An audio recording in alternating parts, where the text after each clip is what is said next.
Sea turtles have roamed the oceans for 200 million years, surviving assaults that doomed the dinosaurs. Around the world, different species face threats ranging from coastal building and poaching to fish nets. The latest hotspot for turtle trouble is Magdalena Bay on the Pacific coast of Mexico's Baja Peninsula.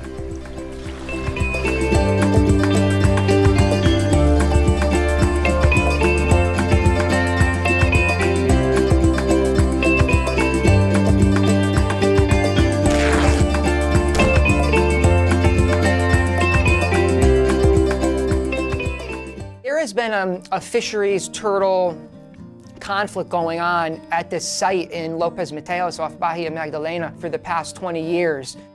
As little as probably 50 to 100 years ago, there were hundreds of thousands of loggerhead turtles in the Pacific Ocean. You see now that they're concentrated at this last known hotspot, which is Magdalena Bay, and they're born in Japan, and they're about the size of a $50. What they do is they migrate across the entire Pacific Ocean.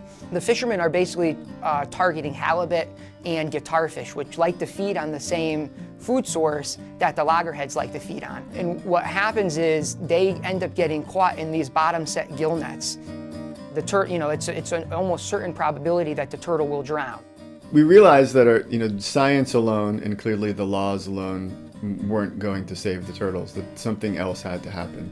And that led us to organize just a simple meeting where we had 45 people that came together, and we decided to just get together for the weekend and start to discuss the future of sea turtles. We came up with the name Grupo Tortuguero, which essentially means the turtle people group. Victor de la Toba is a leader, but in a very quiet and unofficial way. He's the lighthouse keeper. He's taken on the cause of sea turtles as well. His job over the years has been to count the dead turtles that wash up on the beach as he's going out to check the lighthouse. There's always been a very vocal group of people who were sort of conflicted by what we were doing. Somebody decided they were going to just paint on the side of a trailer the words "Fuera Tortuguero," which is "Get out, turtle dudes." And so we decided to leave it there. In a way, it's created a stronger movement. The plight of the region's sea turtles has become a source of international tension. In a January report to Congress on improving international fisheries management, U.S. officials singled out Mexico for the rise in loggerhead deaths from gillnet fishing. As recently as April 2013, Mexican officials were challenging evidence that loggerhead turtles were drowning in gillnets, pointing to other possible culprits, like toxic algae blooms. While pressure is building from the top down, there has been a burst of experimentation and enterprise in and around Magdalena Bay and Lopez Mateos. One possible solution is technology.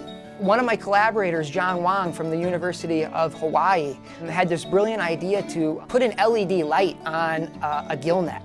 And when the light hits the water, it goes on. We found a 50% reduction in turtle catch at night. And we've actually found that the lights increase the halibut catch. So we think that they have a lot of promise.